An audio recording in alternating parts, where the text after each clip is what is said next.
Welcome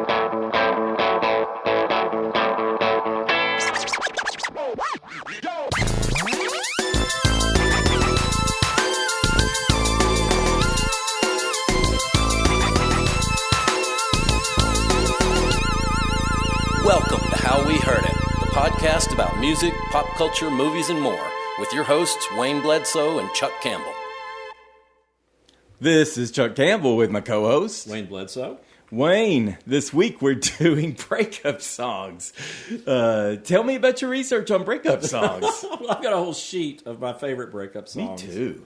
And it's, everybody talks about love songs. Yep. And I think breakup songs are more believable. Yep. You're not trying to sell somebody on the breakup song. You're just laying it out there. They really come from a place of truth, you know? Yes. I think people are maybe a little guarded when they do a love song. Yeah, and you're trying to convince somebody of something. Yeah. When they're doing a breakup song, it's like, okay, I've had it. But I mean, there are different kinds of breakup songs. Yep. You know, there's the cry in your beer breakup song, and there's the defiant, vengeful, angry breakup song. Those are my favorites. Mine are actually not over the top vengeful, but just like, I don't know, really sarcastic maybe. I mean, my favorite trope in music is the pissed off woman who's had enough of your shit. I can listen to those people all day long. I can listen to them going. If they dial it back and they have clever lyrics, we were just talking before this about how, lyrics are really key in breakup songs because I don't know that they're ever more important in any kind of music than a breakup song to me because I just want to hear what it's all about. I feel real nosy, and I also want to know if I can relate to it or not. So, well, I was talking to John before we started. I think one of the most vicious breakup songs of all time is the Mountain Goats' "No Children." Do you know that one? No, I don't. Oh yeah. Well, it's. We're starting with the Mountain Goats. Try the Mountain Goats. All right. They're not that old. They're still touring. They just came to Knoxville a couple of weeks ago, maybe. Okay. Well, I didn't see them. Go ahead. Tell me about the Mountain Goats. The Mountain Goats. It's like it's the most hateful lyrics of all time. Oh, I'm to in on somebody, that. And he's like, it's the chorus is, "I hope you die. I hope we both die." Yeah, that's a good one. It's like, I hope I cut myself self-shaving tomorrow. I hope it bleeds all day long. Our friends all tell us it's darkest before the sun rises, and we're pretty sure they're all wrong. I hope that I hope it stays dark forever. I hope the worst isn't over. And I hope you blink before I do, and I hope I never get sober. Wow. It's great. I got to throw this Taylor Swift and Beyonce stuff away and go get the Mountain Goats, I think. Well, they're pretty vicious, too. Oh, yeah. I love it. One thing I did find, I have a tendency to prefer women singers over men singers anyway. And I find that breakup songs that in some genres like rock and rap where, you're real macho and everything, there's sort of this, turn your phone off, come on, man. There's sort of this macho, ethos in those genres that make you reluctant to show vulnerability. You know what I mean? So I find that it seems easier for me to find more women. I think in pop and R&B or whatever, I find a whole lot more breakup songs, at least that do the whole range of a breakup. I think men can be really angry, and vindictive and all of that stuff. They're right up there with the women on that. But when it comes to the complex dissecting your heart and what went wrong, women, I think, tend to have an edge on that. And maybe I don't know about that, Chuck. Well, how much have you thought about this? Tell me what you think. Yeah, I think that, when somebody is mad and pissed off, especially when they've been cheated on. Well, mad, yeah. Yeah. Yeah, I'm talking about something like, I can't make you love me if you don't, Well, and that's a great one. Yeah. But then, you got... Something, no one, what? Nothing compares to you? What? Never mind, go ahead. Well, but you go back all the way to Hank Williams with, the day I saw you on the street and my heart fell at your feet. I can't help it. I'm still in love with you. That's pretty vulnerable. Right. Well, I'm not saying exclusively. I'm just saying that I think women have the the advantage of being able to, again, like I've always said, women seem to be able to express themselves more fully than men do.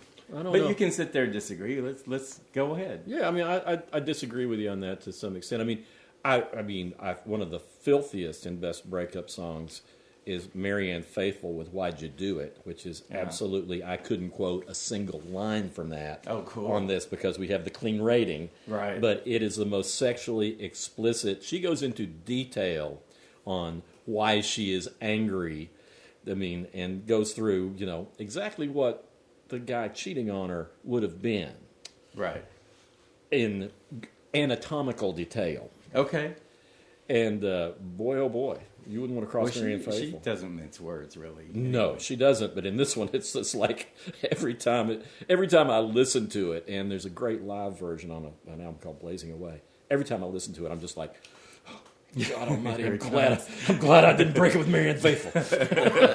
I'm glad it's not me she's talking to. It's scary. Just to follow up on my assertion. Yeah. That may or may not be right. But I was looking for rap breakup songs. Right. And what you have is, you look at some of the biggest rappers. You look at Kanye West, may best be known for the song Gold Digger. Right. Which is a very misogynistic kind of sweeping, women are just out for what they can get, blah, blah, blah. You look at Jay-Z, one of his biggest songs is 99 Problems. And the second line is, and the B ain't one. So the whole song is just summarizing all women as B. So he's got other problems that are legitimate, but he's not bothering with women problems. Yeah. I did find Kendrick Lamar, of course, but he had a real interesting one a few years ago, and it's called, what is it, We Cry Together. Now, see, this is what happens when I put all my notes on one page like you did. I have no idea where this is. Well, anyway... Anyway, it's a real interesting song, and it's more neutral. It's not just dismissing women out of hand. Yeah. But it's him and a woman, and they've got this slow kind of jazz thing, and they're arguing, and it's like a vicious, intense argument that they're having, and they're just shredding each other for 5 minutes, and then it ends with them making up. So it's kind of like a song where they get madder and madder at each other and break up, and then they're having sex by the end of the song. but I appreciate that. That doesn't have any misogyny or anything to it. Yeah. So it at least has some openness to it, I think. And then with rock songs, I was looking at modern rock. Right. I'm sure in the 60s and 70s and whatever it may have been different. But you've got the Coldplay. They've got some songs like The Scientist and, what was this one? Magic. I think that one is about Gwyneth Paltrow when he broke up with her. I was just finding this and that with some rockers. I don't know what you count Ed Sheeran as, but, he does a lot of mopey songs. But they didn't have the conviction and bite to me that most of the women I was having. Now, some of them do. Well, I'll say The Weeknd, he did a beautiful one, Call Out My Name. Beautiful breakup song. So, I'm not saying it doesn't happen. But I think rap's a totally different thing, just in the fact that there is so much posturing, and you've got to take on this persona. To me, Bruce Springsteen's Tunnel of Love album, the whole album's a breakup song. It's just like every Bruce one of them. Springseen's a softie, though. He is a really softie, but he's a rocker. Yeah, But when he's, give me a breakup song by Rat or Poison or something like that. I'm not buying. But again, it's the same sort of thing where you've got to put up this image, right? And nobody wants the image of a broken-hearted heavy it's metal. part of what. But every rose has its thorn. Yeah, that's true. Yeah, That's I guess true. it does, huh? But I think, but country music has been. Country music's different. Country music's different. R&B, pop, Yeah. all that. You've got very vulnerable men who'll put it out there. Yeah. Did you have any country songs? Because I really didn't even touch country. Oh, I got lots of country songs. Oh, okay. But I will tell you, the most heartbreaking to me country song about breakups or about divorce of all time is Danny O'Keefe's song "Quits," which Gary Stewart had a minor hit with, but George Jones should have recorded it because it would have been a perfect George Jones song. Uh-huh. But he's got the line is call our friends and tell them that we just don't care. Tell them dreams are flowers and then our garden's bare. Call it separation, independence, divorce, if that word fits. Call it what you want to. I'll just call it quits. It's like, Cool. man, Yeah. that's just that says everything in one line. Yeah, it does. But yeah, that's a great country one. There's a song that Bonnie Raitt has done that Stephen Bruton wrote, and he was more of a what you would call Americana, but he's got a song called "Getting Over You," and it's got this line that's you got to believe that there's a reason that we surrender up our hearts, but there's a vantage point, and it takes some time to find where you can see how all the pieces fit as you watch them fall apart. It's like, oh man, Damn it. what? Oh, nothing.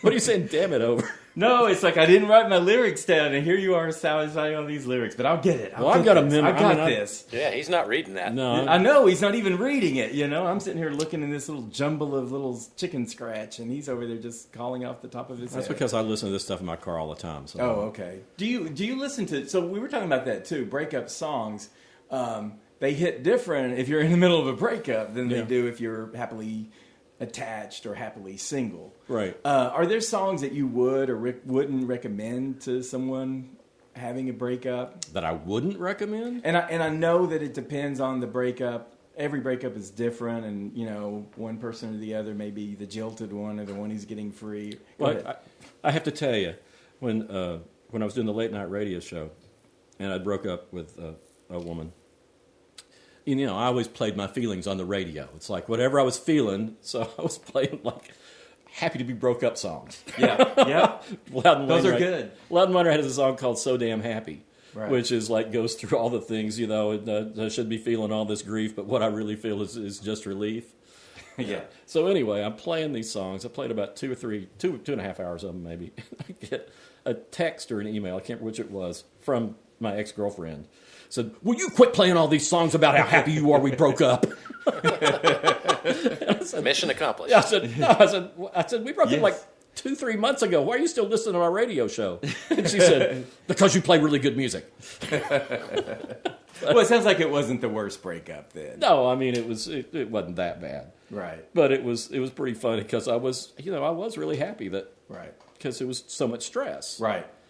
But it's freedom sometimes. It's like, oh my God, I'm finally up from under this. And sometimes, it's the bad guy who's breaking up, and it's like, well, this is all your fault. Yeah. What are you listening to if you're the one who caused the breakup? Oh gosh, I don't know. Right. I hadn't thought about that. Right. Well, I was thinking about some of the, like Bonnie Raitt song, right? Right. I Can't Make You Love Me If You Don't. Yeah. It was from 1991. It's a great song. Absolutely. A beautiful song. I would never encourage someone in a breakup to listen to that unless they just needed a cry. Because True enough. It's just, it would be real self-destructive, right? If you're heartbroken already and you listen to that, you're just asking for trouble. Yeah. But there are modern songs that kind of follow that same line. Mm-hmm. By the way, Adele copied that or did that song too, way worse than Bonnie Raitt. And I love Adele, but it just sounded to me, her version of it, I don't know if you've heard it, but it just sounds like Adele's concentrating on Adele's singing, and she's not feeling the words. Yeah. They are just every note you hear from Bonnie Raitt. And who did the piano in that? It was like, I can't remember. I can't remember who would have played the piano on that either. Well, it may have been. No, it wouldn't have been. Well, we'll move on. Okay. Anyway, the piano is also great. But I think, so the bottom line for the Bonnie Raitt song is, you don't love me anymore. Let's spend one more night together and I'll let you go, because I can't make you love me. It's just like so tragic. Mm-hmm. Beautiful, but so tragic. Another song that has the same kind of theme is Chris Christopherson's For the Good Times that Ray Price had a big hit with.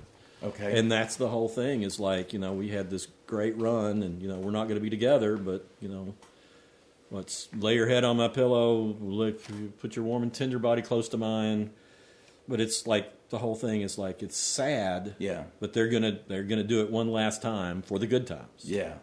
And it's a killer. It's a great song. But I would recommend if someone's out of a relationship where the other person didn't love them, I would recommend Lizzo from 2019. There you go. Okay. Good as hell. Because it has a line, and it's a woman singing to a friend of hers about let's go out. And it's like, if he don't love you anymore, walk that fine ass out the door. Like we're going to do our hair, and we're going to do our nails, and we're going to be good as hell, and we're going to go out. It's like same situation that Bonnie Raitt was in, but like a whole different idea, just like walk your fine ass out the door. So I thought that was a healthier turn. I also did one for Sinead O'Connor, Nothing Compares to You, right? Again, devastating, heartbreaking. She can't recover, and all she could do is think about her ex and all these things about him. Well, I would fast forward to the 2023 album by Chappell Roan. Okay. This song, My Kink is Karma. And she's thinking about her ex too, but it's a totally different thing. It's like she's watching him fail at life one way after another. It's like, and she's getting off on it. And she's going, oh, it's hot when you're getting drunk and going downtown and running your mouth. Oh, it's hot that you're fighting with your parents and they're throwing you out of the house. And she goes, people say I'm jealous, but my kink is watching you. So, again, that's one way to look at your ex. Just watch them fail and flounder and fall apart rather than sit there and eat your heart out like Sinead O'Connor does. Sinead O'Connor's song is a beautiful song, though. I'm not saying it's not. I'm just saying Isn't that a Prince song? Yeah. Yes. Prince wrote it. Yeah, he wrote it for, we talked about that. It was he wrote it for a group called The Family, and they were terrible at it. It didn't even sound like a good song the way they handled it. So it really took Sinead O'Connor. Well, if I were going to recommend one, I just thought of one. It's there's a group out of North Carolina. I think they're North Carolina. Terry Anderson and the Olympic Ass Kicking Team. Okay, I already like that team. Yeah, that name. They wrote. Terry wrote Battleship Chains for the Georgia Satellites and a bunch of other great songs. But he has a song called Check Please. Uh-huh. It's like, check please, I'm ready to leave. Nothing for me to hang around for. And it's just like, it just gets you going, Yeah, it's just a real rocker. It's so much fun. The question I have is, which Olympics did they have ass kicking in? Well, they might have had it in this year's. They had some pretty interesting stuff this year. So. And yeah, indeed. How do they score that? Well, Ass kicking? Yeah. I think it's probably a height thing. If you can kick somebody in the ass and, they get a little higher. Get them up off the ground? Yeah. I think that's probably it. Bruise circumference, maybe, or something like that. It's multi-factored scoring. Yeah, so many different scoring. I had another one, too. So we all know Alanis Morissette, You Ought to Know, right? Rage, over the top, very dramatic song. Great song. And that was from, 95? No, it wasn't that recent. Yeah, maybe it was, 95. Well, our gal, Olivia Rodrigo, she has one of the great breakup songs of like this decade, Driver's License. But she has another one called Deja Vu. And I love it because whereas you got Alanis Morissette watching everything that, just thinking of every indecency that her ex committed against her and has moved on and everything. Olivia Rodrigo is being very sarcastic and very just biting. And she's kind of diminishing her ex to just some dude who uses the same lines on every girl. So she's saying stuff like, what does she say? Well, she says, when are you going to tell her that we did that too? She thinks it's special, but it's all been reused. And she had a great line. She goes, I made the jokes you tell to her when she's with you. And just really good stuff. And I appreciate the effort to because she's even saying like you play her the same lame music you played me, and do you tell her that you love her in between the chorus and the verse of that Billy Joel song. And so it's like real biting, but it's real pretty, and real sedate and I like that kind of tension, where you just got this anger, but it's just all held back. I'm going to have to listen to Olivia Rodrigo because, I wrote my list and I thought, well, I wonder what, big hits and things are out there. And boy, there was it kept popping up. Yeah. Different breakup songs from her. Yeah.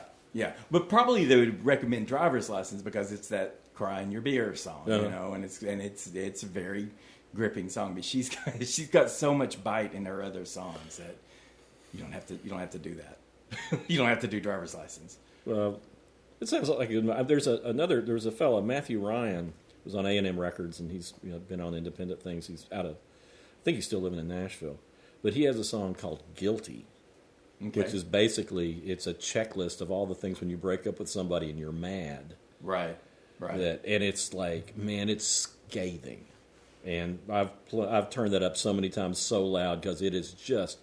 What is it, Matthew? What? Matthew Ryan. Okay, that sounds. He was on A&M, and when A&M went out of business, or they were sold out, and He kind of got lost in the shuffle, but he was one of the singer-songwriters that everybody was like, man, this guy's going to be big. And he should have been big because he's really good. Right. But that song, Guilty, Right. it smokes.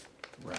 Okay. It is just, yeah, if you've been in a breakup and you're pissed off, it's like, this is one to listen to. It's like, it goes from, I'm giving back all that you gave me to, by the end of it, I'm burning everything that you gave to me. I like that. I like that a lot. And I like fire. By the way, this is John Baker, our engineer. And pyro. And Pyromaniac John. Pyromaniac John T. Baker at the Arbor. Don't be pyroing up here in the woods. No. It came close to burning down. So Okay, Did it? yeah, I didn't know yeah. that. we had a wildfire in the yard Oh, my. Oh, wow, a couple years ago. that'd be intense. No kidding. It was the most terrifying night of my life. Anyway, that's not what this podcast is about. Okay, well, sort of. I want to talk about Beyonce's Lemonade album again. So I was talking about Jay-Z, talking Right. Bees Ain't One and all that stuff when he was talking about the problems he had in his life. Well, B, as in Beyonce, did become a huge one for him because he was cheating on her. She did the Lemonade album, which is a perfect album. I mean, it really is. I don't always love everything she's done, but that one should have won the Grammy, and it was the best album of the year and all that stuff. And she processes him cheating on her, and there's all this anger and rage in the beginning, and she's kind of going through all the stages of a divorce. I mean, not a divorce, of a breakup. They were married, but and it is, breaking up has all the stages that, like addiction or whatever. You got to go through denial and then acceptance. To get to acceptance, you got to go through all the other emotions, anger and regret and all that. And she goes through all of it on this album.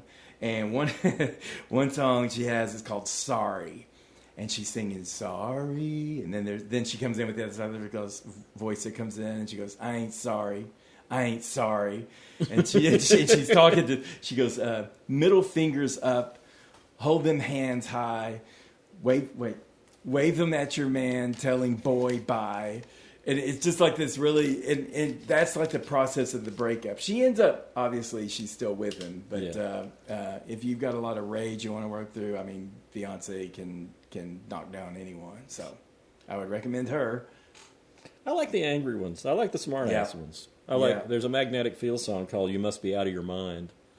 And I love it because he says, I want to see you crawling back to me down on your knees, yeah.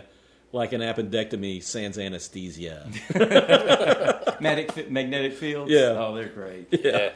He's great. But it's like, I mean, he's never going to get back with this guy, but it's like, it's just the way he just cuts him up through this whole song. Yeah. I love it. I love that too.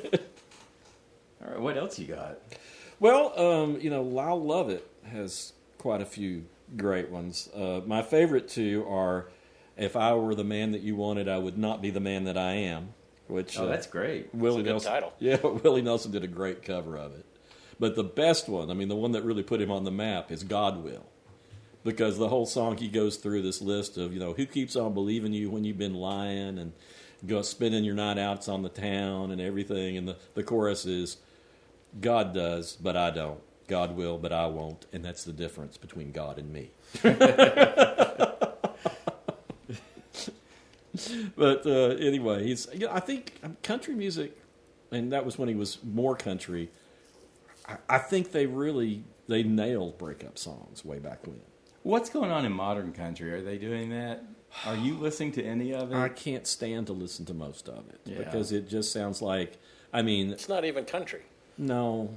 And to me, it's like this is the one genre that AI could write as well as what's on the radio. Right. Because it's just a formula. It's like Probably a committee. sing it better too. Yeah.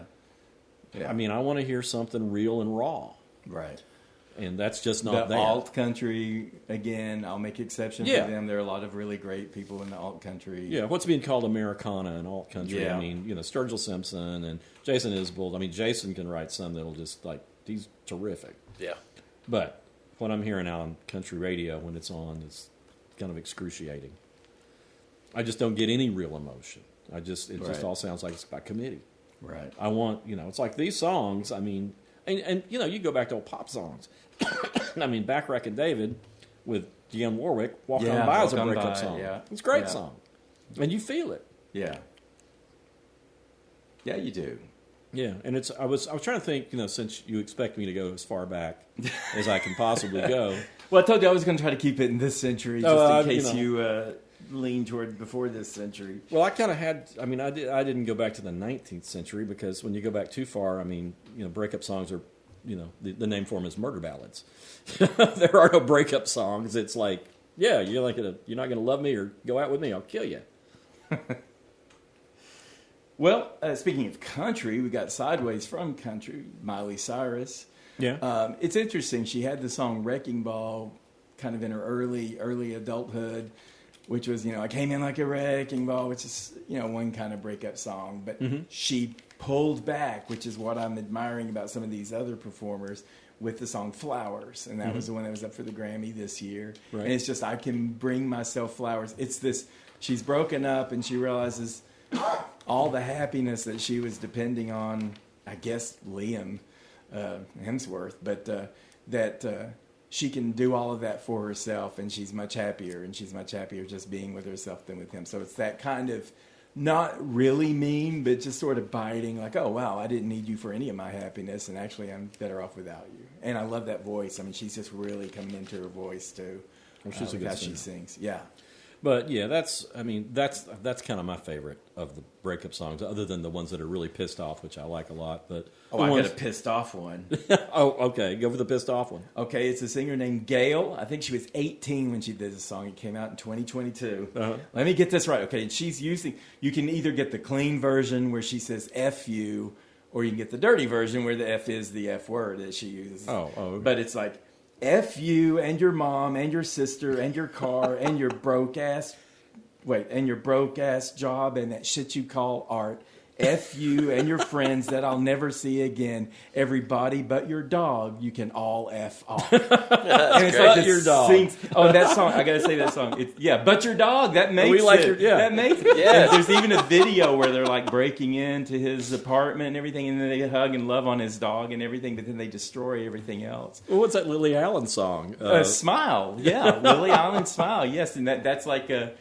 At first, when I see you cry, I feel bad for a while, but then I just smile, smile.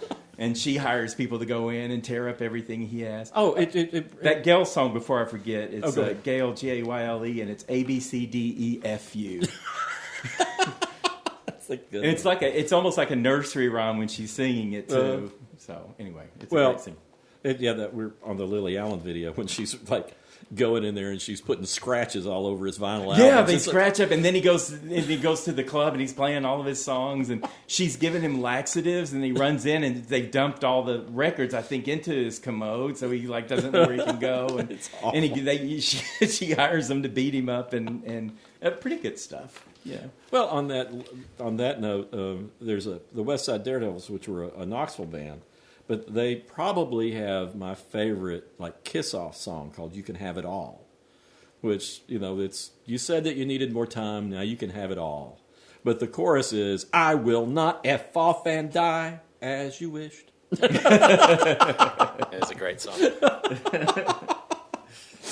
I like that.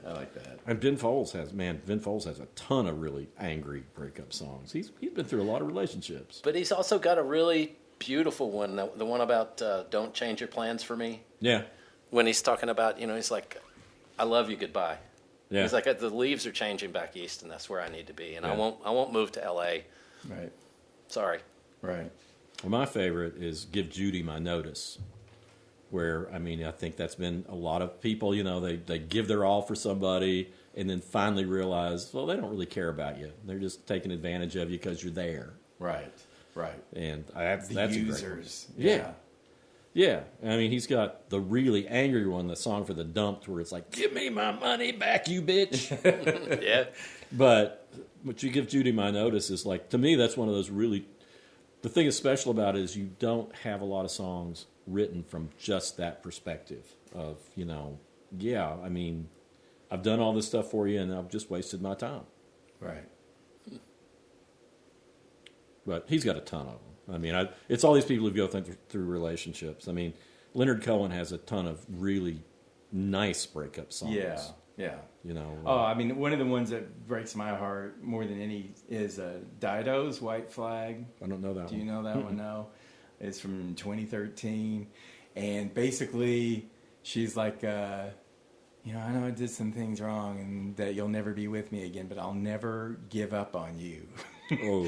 And it's just like, it's like there'll be no white flag above my door. I'm in love and I always will be. And her voice is so beautiful. But the thought is so, disturbing. Disturbing, yes, very disturbing. But I love listening to it whenever it comes on, and I just think this is sort of creepy, Yeah, those are the ones I generally don't want to listen to. Right. I mean, I like the ones where it's like there's some resolution. I don't want the sad sack ones where I'm going to love you forever. I mean, other than he stopped loving her today, which it takes dying to get over. Right. I don't know if that counts as a breakup. I don't know. No one's really at fault there. Yeah, I mean, it's just like that's just an obsessive thing rather than the infatuation. Somebody dumping you when you're just infatuated and there has not been a relationship, maybe. Mm-hmm. And Selena Gomez had one of those too. And I think it was over Justin Bieber of all things. It's like, come on, you do so much better than that, Selena Gomez. But the heart wants what it wants, which I think is that Emily Dickinson. That's some kind of poetic reference, but it starts with this conversation, and it's just so real. Even if it's not real, because you just hear her side of a phone conversation, and she goes, "But you make me feel bad. Why do you always make this my fault? And you make me, feel ashamed to express my emotions." And then the music comes in, and she goes, "I know I should leave you, and I don't care what anyone says. The heart wants what it wants." And it's like, oh, Selena, come on. Yeah. So, especially for Justin Bieber. No kidding. She could have done better. She could have done so much better than that. Really? Gosh. Well, once you're, in that generation of singers, I mean, you got Cry Me a River that Justin Timberlake has a version. I mean, he has it's a different That's kind song. of a mean one, and that one feels, that one hits different now after the whole Britney Spears thing. Yeah. Because, back then, and of course, Justin Timberlake was in NSYNC, the infamous Bye Bye Bye song, very boy band. But, Cry Me a River, I think a lot of people related to that, and the anger or whatever. And now, or earlier this year, Britney was going through all this with the conservatorship, and she was trying to reach out. She had busted his cover, I guess, saying that she had accidentally gotten pregnant when they were dating years and years ago, and that she felt real bad about it. He just came out very hostile about it, and I think he kind of lost a lot of favor with people because he was so impolite to her, and then he sang that song saying, "I don't give an F what anyone thinks about this." It's like, and then then his album didn't sell so well, and he got busted for a DUI. So back to that whole karma thing. Well, I was about to say, I mean, that title was used before by another breakup song, "Cry Me a River," by Julie London and later Joe Cocker. Okay. I like the Julie London version best, and it's real sultry, but it's just that attitude of like, too bad for you now. Yeah. And I like that a lot. Yeah, I do. I like the attitude there. Well, there's and this is going back to obscure old stuff. This was from the 50s. Patience and Prudence, this little girl group, little girl duo. They were sisters, and everybody knows. People knew them from "Tonight You Belong to Me." They had a hit with that, which John Waters said it was the first thing he shoplifted was that single. But their follow-up is "Gonna Get Along Without You Now." He was never right after that. No. They've got a song called "Gonna Get Along Without You Now." It's so cool hearing these little girls sing, "Gonna get along without you now." And it's just like, who cares? You. Yeah. Can you think of any anthemic, anthem type breakup songs? Anthem type. Yeah. Well, I think "Go Your Own Way" is kind of that's kind of an anthemic, and kind of a counter to "Landslide," which is really sweet and everything. But I mean, talk about breakup songs. I mean, Fleetwood Mac. Well, just in a continual state of breaking up. Yeah, who in the band are you breaking up with now? Yeah, songwriter. Exactly. Nothing but breakups and moving on. But I mean, that's one of the things about. Willie Nelson told me one time, if you ever have writer's block, get a divorce. Yeah. I think it really triggers creativity. It Change does. triggers creativity, Yeah. right? So if you're in a relationship, especially if it's not a particularly good relationship, and you're stagnating or regressing and it's getting bad, and this is how some relationships go, and it happens to most people. So, Yeah.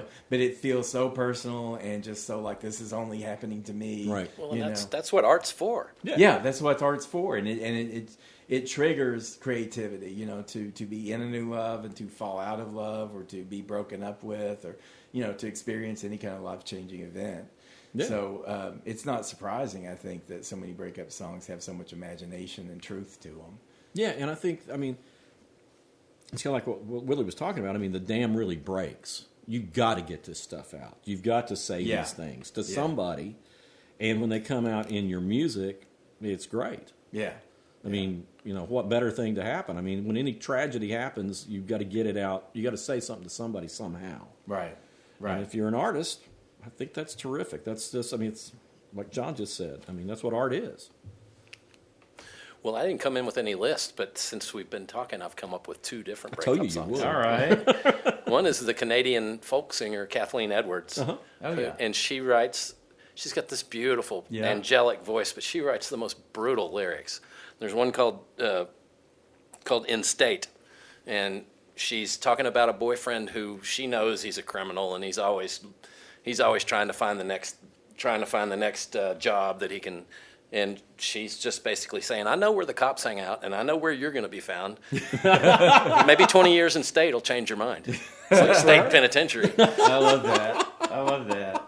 Well, speaking of Canadian singers, Jill Barber has a great song called "Darling, It Was You." It's like she's going through all the the problems. It's like, it wasn't me, it was you. Yeah, well, put it out there. Yeah, I love it. Speaking, put it out there.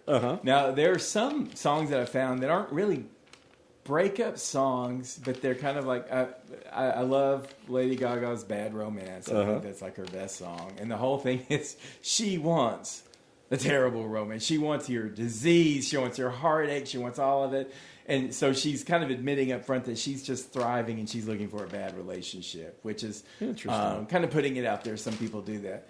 And then Lana Del Rey, she had on Born to Die, which isn't a breakup song, but it's got this really, and she's otherworldly anyway, and she's very sensual and everything.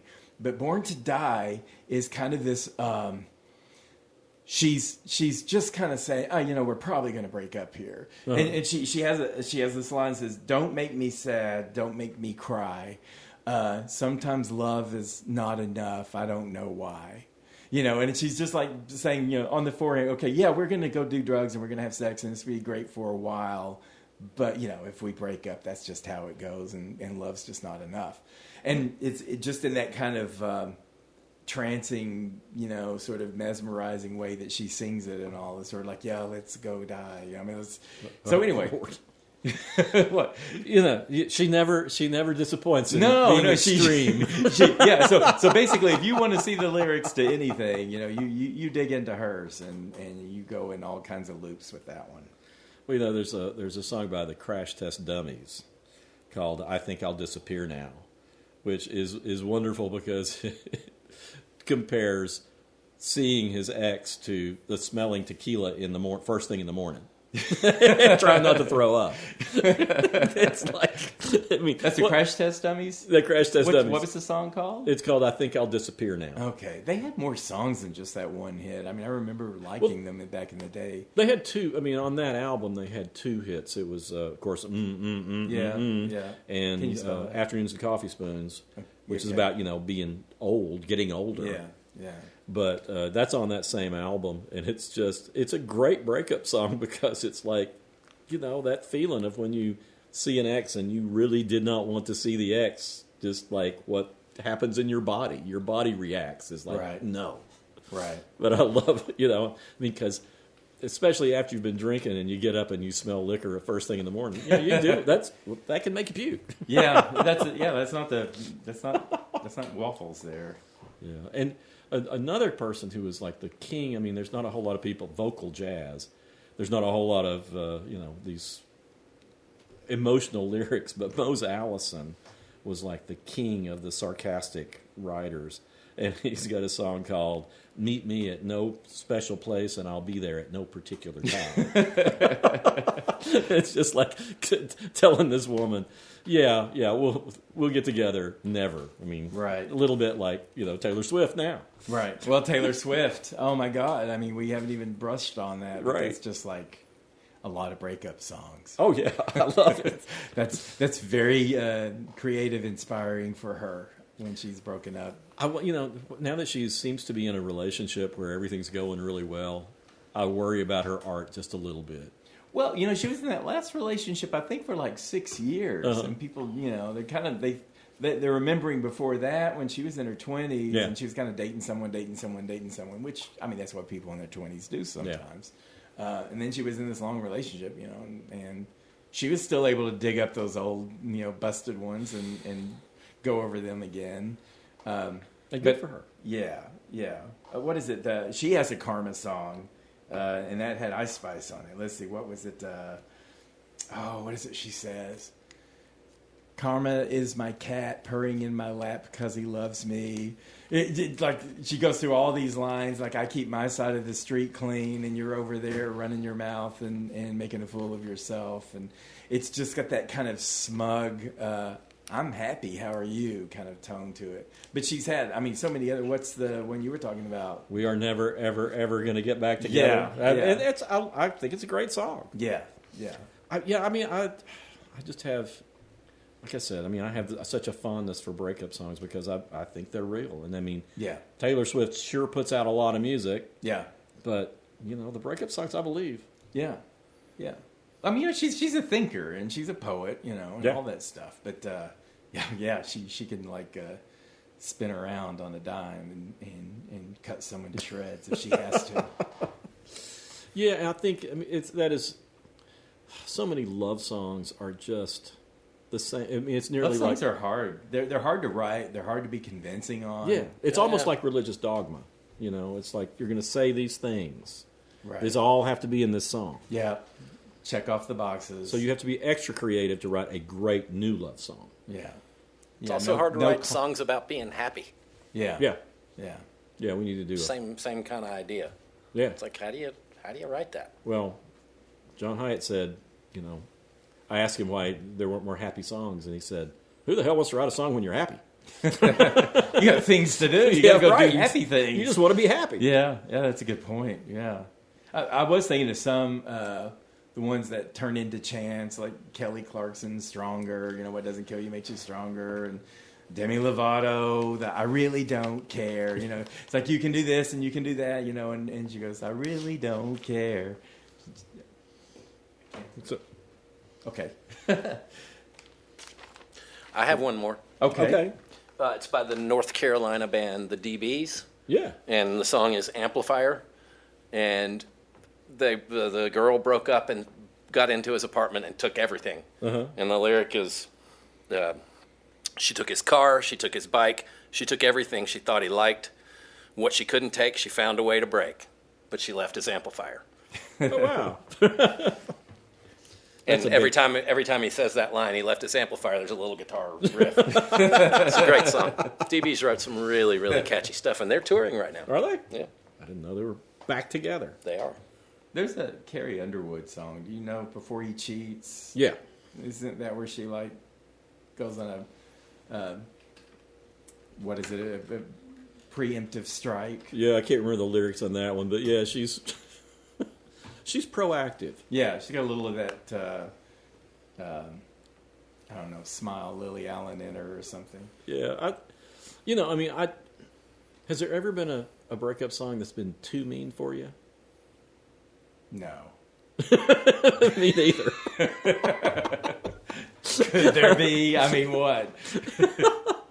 Because you always want... What I like about breakup songs, about artists that I already like, they feel like they're my friends, Yeah. And when they're doing something, they're processing, and they're trying to heal, and they're just mad, and you're like, yeah, that's how you're going to get better. It resonates more with me as a listener.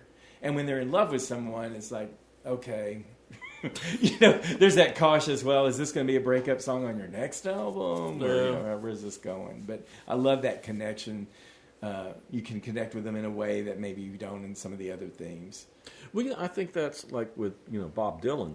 I mean, Bob Dylan's written every kind of song. But, Don't Think Twice, It's All Right. That's one of those breakup songs that's like, there's a sweetness to it, even though it's pretty bitter when you really listen to it. Right. But then he on Blood on the Tracks, he has a song called Idiot Wind. Oh, my God. I mean, it's like 7 minutes or something of him just going through just everything. Just Idiot Wind blowing every time you move your teeth. Yeah. It's like, wow. Oh, man, it's brutal. It is. But I love it. I mean, it's one of those things. But That's probably my favorite Dylan song. Really? Yeah. That's a great one. But it's cathartic when you listen to it. If it's not just from a breakup, if you're just mad at somebody. Yeah. What about a breakup album? I was thinking of Richard and Linda Thompson, Shoot Out the Lights. Oh, my God. That is a great album. And They were going through a divorce as they made it. Yes. And so they'd have the scheduled times when they would be in the studio so they wouldn't be around each other. Oh, wow. And talk about authenticity. No then. kidding. Yeah. You can feel the tension just in the music, and you can just feel it. Well, when trying to think of the local band here that they've got a national following. Jill and Sam. The Everybody Feels? The Everybody Feels. Their last album, they were breaking up, and I saw one of their last shows. The tension on stage as they were singing these songs about each other was just like, oh gosh, but it was entertaining as all get out. I mean, they're both great singer-songwriters, and it's just like you're really uncomfortable watching them look at each other and sing these songs about each other. Right, right. I mean, You're waiting for a knockdown. You're just waiting for somebody just to, her to slap him or her to throw a guitar down. I mean, great, nice people. Right. But you could just feel the tension. Right. I heard that it was like that with Fleetwood Mac often. Oh, I'm sure. Yeah. I mean, how could you be singing something? Add in Mountains of Cocaine, and I'm sure the paranoia was... Yeah, and the Mamas and the Papas, same thing. There were all affairs going on, and John Phillips wrote "Go Where You Want to Go" because Michelle Phillips was fooling around with Denny. No. The other vocalist. The other male vocalist. Yeah. Okay.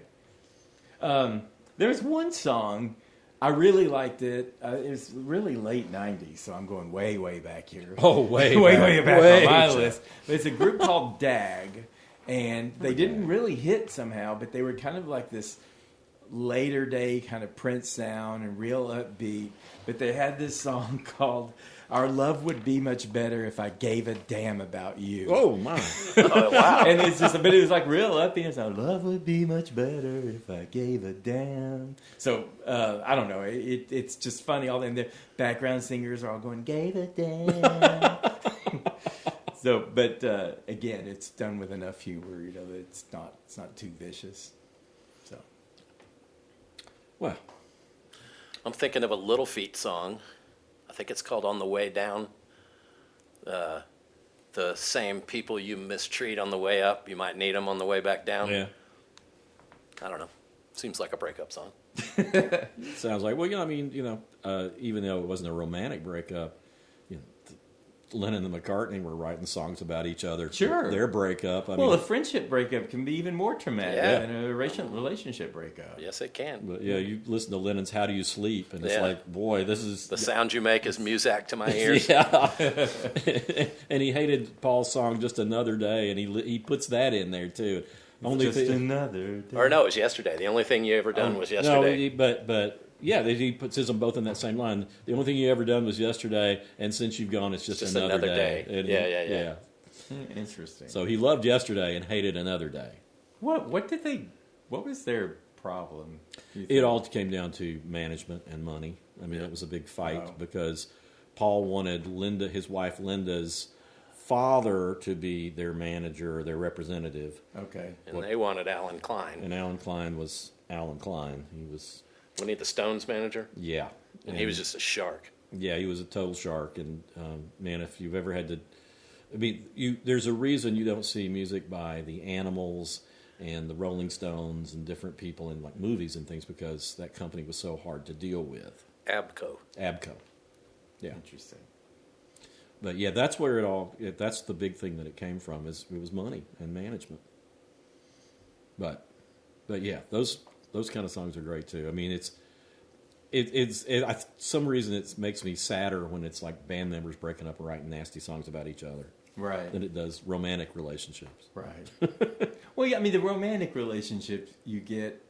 I mean, if you're hooking up with a Lana Del Rey or a Lady Gaga, it's not going to last. And there's going to be a song about it. And there's going to be a song about it, and you should have known better and all that stuff. But if there's just something more pure about friendships, really, Maybe, and, yeah. And the thing about a romantic relationship is, of course, they usually start with infatuation. Yeah. This is a lesson I try to tell people in their 20s when they're just learning this stuff. Because if you think about how much you change from the time you're 18 to the time you're 25, you're not even the same person anymore. And if you get with somebody you did marry your high school sweetheart. So did I. Oh, well. I didn't marry your high school sweetheart. I married your high school sweetheart. Well, anyway, you're both abominations. Most people, whoever they're dating in high school, they're both going to change so much they won't even be friends anymore at some point. So, but I don't know where I was going with that. Oh, the infatuation stage. That's where all the sex songs come from, right? When you're just like, that's all you can think of. And then that has to migrate into love, which isn't as necessarily as intense as infatuation, but it's certainly a lot more calming and fulfilling, if you grow into that from an infatuation stage. But you have to be ready when the infatuation ends. You're on the precipice there, and you're either going to break up or you're going to find a new reason to be together, a new way to get together. Well, I think we ought to do a show sometime on long-time relationship songs. Yeah. Because I think those are rarer and sometimes more special. Yeah. I mean, it's harder to write about, what it's like to be in a long-time love than it is to, man, I'm so hot for you right now. Right. Anyway, are you ready to make some recommendations? I guess so. Yeah, I don't know. Yeah, I just had other things to throw around that don't really... I guess Harry Styles, As We Were, I thought that was a wonderful song about how, the things aren't the same as they were. But let's move on to recommendations, because I don't know where we would ever end. we could do talking about breakup songs. We could do a podcast, like a whole podcast every week, only about breakup songs and the mean things people say to each other. You want to start? I'll start. Okay. Well, so this group, the Pixies. Back in the early 90s, they were just like the top, and I thought they would always last forever, and they would endure. They were coming at a time when hair bands and heavy metal was kind of on the downward slope, and grunge was coming up. They weren't either one. They were an alternative rock band, and they were like the quintessential alternative rock band to me. And in 91, they had the album Trompe Le Monde. That was their fourth studio album. And I guess it was their last studio album, right, the new music that they made for decades, because they ended up breaking up. I think Kim Deal called it was actually she said it was Black Francis. He's a group leader. Right. It was his solo debut, because she had so little to do with Trompe Le Monde. But I thought Trompe Le Monde was...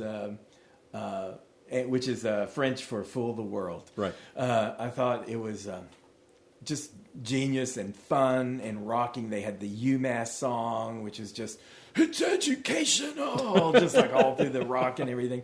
And they had two little hot songs that were just like real quick. That was that Alec Eiffel, which is about... they didn't want it, but he dealt it anyway. They were talking about Alec Eiffel building the Eiffel Tower in France, where it wasn't wanted, and Eiffel was just going, keeping low don't make no sense. So, and then they had Palace of the Bride, which is the most weirdest of them all, because it's about sea monkeys. If you ever had sea monkeys in a little bowl, and it was just about the freedom of being a sea monkey, and that was called Palace of the Bride. And then my favorite longer song. Those Palace of the Bride and Alec Eiffel were both really short, like a minute long, minute and a half long, which was also really awesome to get such a blast of a song. But Motorway to Roswell, and it's about some guy who didn't make it. You know, he kept on driving, and it has this epic and emotional kind of feel to it. I think it's about him seeing a UFO and aliens and contemplating all of that. But it had such a beautiful soundscape to it that it would just get stuck in my head. And I think I worked late nights then, and I would listen to it at like 2 a.m. all the time driving home, and it just got stuck in my head. But it was definitely one of my favorite albums of that year, maybe even of the 90s. That's great. And I think that people aren't as aware of the Pixies as I always assumed they would be. We did a show recently about bands that we think should have been bigger, and I definitely think they should have been bigger, but then it's the whole breakup thing, you know, that gets in the way. Well, they were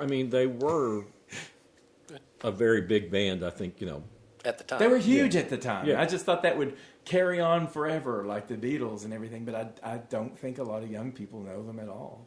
Quick aside on that. You know what the cover of that album? Yes, cow eyes. Cow eyeballs in cow salt. eyeballs in salt, yes. I've got another little Pixies fact. What? I read an interview one time with a bunch of like alternative band leaders, like probably Billy Corgan and several others, and they asked them what was the name of your first band, and they were all like the Idiots and whatever, Right. and Frank Black was the Pixies.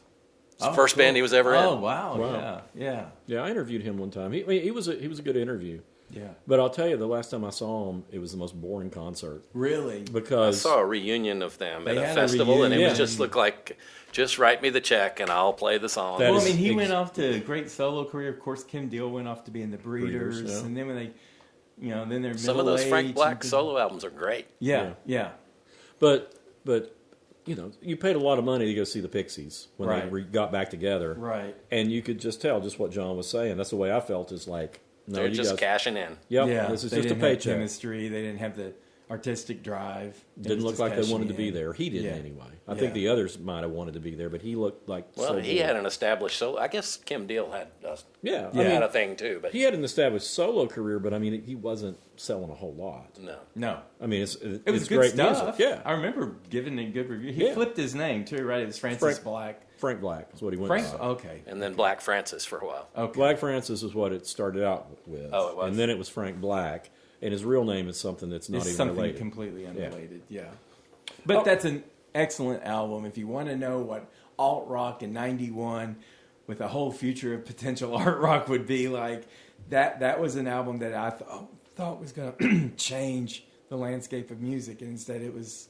They had a It's not real so much. original, odd kind of voice Yes. Yeah. to the Yeah. whole band. It was very Yeah. unique. Yeah. Yeah. Very much so. Yeah, they were, and I think that was a lesser appreciated album. I mean, Surfer Rosa and Yeah. the earlier stuff, Yeah. that had Where's My Mind and Wave of Mutilation and all Right. that stuff. That was a lot more popular. But I agree. I think Trump Le Monde may be their best. I thought it was the best. It just had more of the continuity and purpose, Yeah. but it was still so far flung. I mean, like all the songs I was talking about were just all so different from each other. Yeah. And there was, even if it was, had little input from Kim Deal. But, well, I want to recommend, I mentioned him earlier, Stephen Bruton. He died several years ago now. But his second album, Right on Time, How do you spell his name? it's Stephen with a PH and Bruton, Bruton. He was a guitar player with Chris Christopherson and then had a solo career, produced some folks. But his album, Right on Time, from 1995, is it's a great album. I mean, it's one of those that it's like, the song that I quoted earlier was actually from his first album. But it's just song after song on that album. I mean, to me, it felt like, oh, this is my life. Right. It was somebody. I mean, the kind of songs he writes, he gets down to the real heart of things very quickly with his lyrics, and it goes from making you feel great to making you want to cry on your beer. And he was a great singer-songwriter that hardly anybody heard of. He was, Yeah. I mean, in Christopherson's band, Christopherson, I think, covered a couple of his things. Bonnie Raitt covered some of his things. and my late friend Donnie Fritz played keyboards in that band. And you had, and with Christopherson, who's one of the greatest songwriters of all time, you had two other great songwriters just right alongside him, releasing solo stuff. It was terrific. Cool.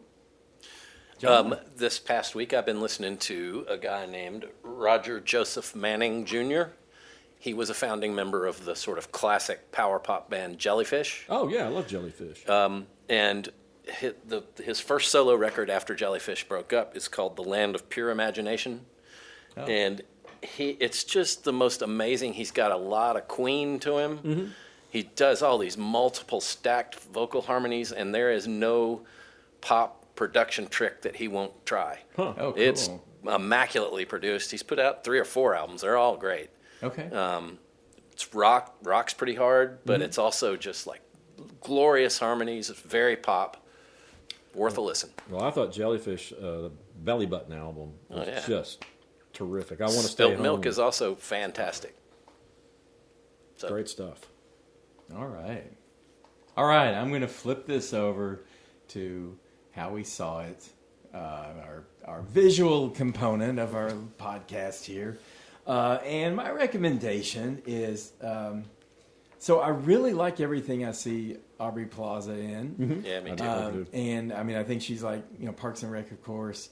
And SNL, when she did SNL, it's like she was fantastic, like one of the best. A lot of celebrities, I mean, honestly, they suck when they get on there. They're just trying to prop them up. And then on White Lotus, the second season of White Lotus, she was such a compelling character because she has that kind of deadpanness to her, and the big eyes and all that stuff. But there's like her brain's always going in these characters she does. And in White Lotus, it was so many great actors in that season, but she just like really stood out because of all she went through in the show. Well, she did a movie. She's done some movies, but she did a movie called Emily the Criminal. Yeah. Okay, have you all seen Yep. that? Mm-hmm. Okay. It's a great movie. It was. It wasn't well seen, but I'm glad all of us saw it at least. But it was a 2022 film, and it was really kind of a small movie in a way. And she played this woman who was like up to up to her neck in student debt, and she was an artist, but she was like delivering food for a living. And because she couldn't get a better paying job because she had a criminal record, which they don't really go into at first and all that. And then somehow she ends up working for this company that does credit card scams. So they charge stuff on credit cards, and then they go and sell the stuff they've charged, but they're fraudulent charges. Right. And you think, oh, she's not going to be tough enough for this. And then there's this scene where she's dog sitting for someone, and these people steal her money, and they steal the dog. And you think, oh, she's going to be weak and everything. You see what she's made of when that happens. And she's kind of cut out for this life of crime, even though you don't think she really wanted. It's kind of a desperation thing. But it was so well done. And like I say, small budget, not explosions and car chases and stuff like that. But still a lot of tension. A lot of tension, yeah. And it's so much about her, too. I mean, the other characters, almost all the other characters are really secondary because it's all about this woman who's kind of in a tough spot and trying to find her way out of it. And you're on her side the whole time. Yeah.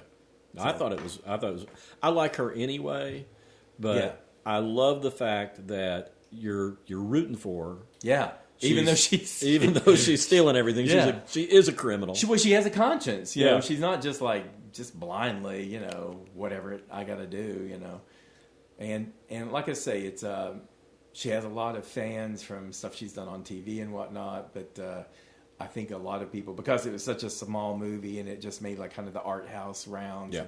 I'm not even sure if it's streaming. It's probably streaming somewhere. It's got to be streaming somewhere. But that's Emily the Criminal. It was from 2022. I think I saw it on Netflix. Okay. All right. Year before I last saw year, it in maybe? the theater. Yeah, well, me and 3 other people. 2022. That you're just coming out. Yeah, that's true. Yeah, I saw a lot of movies almost by myself right after the pandemic. Well, I'm going to recommend 1985 Martin Scorsese movie called After Hours, which Martin Scorsese. Oh yeah. Oh yeah. He doesn't do a lot of comedies, but he absolutely nails that one. Yeah. And it's so dark, Yeah. but so funny. It has the Griffin Dunn. Griffin Dunn. Yeah. Thank you. I've forgotten his name. He's like the guy that starts out. He's going to have a nice night out, go on a date. Right. And everything starts going wrong. And he is out all night meeting different people, and they're all messed up. Everything. And, yes. And it's like Cheech and Chong have a little cameo. They pop up a couple times in it. The band The Feelies play in it. Oh, I didn't realize that was the Feelies in there. Okay. And that was it Patricia Arquette or Roseanne Arquette? Patricia? I think it's Roseanne Arquette. Roseanne It's Roseanne Arquette. Arquette. Yeah. Yeah, because he becomes terrified that she's covered in scars because of something that her roommate said. So he's having all these visions of her being, and Catherine O'Hara's in it. She's like driving an ice cream truck or something. It's got a lot of absurd moments in it. So absurd and just so. He's just kind of like on the edge, you know, Yeah. and his night's just getting more and more out of hand as the night goes on. And you just don't expect it from Martin Scorsese. Right. You don't expect that he's got this much of a sense of humor. Right. And it's really wacky. It's hilarious. And very, I mean, the things that happen in it, so many things are really bad that you shouldn't be laughing at. Right. But you do. And it's funny. Yeah, I remember it was a Catherine O'Hara line, but he was like scared that there was a crowd out to get him and that she would figure it out because she was part of that mobster crowd. And she's reading a newspaper thing and she goes, "Oh, he got his face pummeled. What do you have to do to get your face pummeled?" And he's just like terrified she's going to find out about him. Oh, it's so funny. I saw that with my friend Daryl back when it came out. And we came out of that movie and he looked at me and said, "It's kind of like one of your weekends." Because I had some bad luck at that point, but it was really funny. Well, I totally recommend that one too. It's called After Hours. Yes. John? Mine is a TV show that my wife and I just kind of was recommended to us. It's an offshoot of the TV show The Good Wife, which was Juliana Margulies. Mm-hmm. And this show is called The Good Fight, and it's Christine Baranski, who was in The Good Wife. Okay. She's the lead actor in it, and Delroy Lindo plays in it. It's a legal drama, and there's 6 seasons of it. It's really well done, and Christine Baranski's a Broadway star. She can do everything. Yeah, she can. And she just chews the scenes up. She's so good. What's it called again? The Good Fight. The Good Fight. And there's 6 seasons. Oh, wow. I love to just discover a show and there's where is it? It's streaming on Paramount. Paramount. Paramount Plus. Paramount Plus. All right. Cool. All right. I'll have to look that up. It's really good. Well, good deal. All right. Well, everybody, if you're going through a breakup, no, seriously, I mean, chin up. I hope we've given you some stuff to listen to. Write it all down. Write it all down. You can make art out of it. Seriously, seek out your friends. You'll get through this. We're pulling for you, and your friends are pulling for you, and you're going to be okay. So, till next time.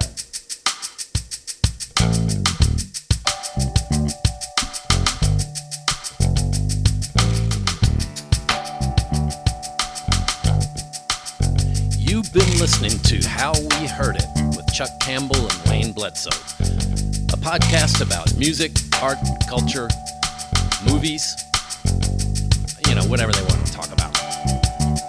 How We Heard It was recorded in Knoxville, Tennessee at the Arbor Studio by John Baker. If you believe you've been abducted by aliens during the listening to this podcast, we take no responsibility for that. How We Heard It is a Tear Owl production, and if you'd like to reach out to Chuck or Wayne, send an email to howweheardit@gmail.com. Come on back next week and we'll have another show for you.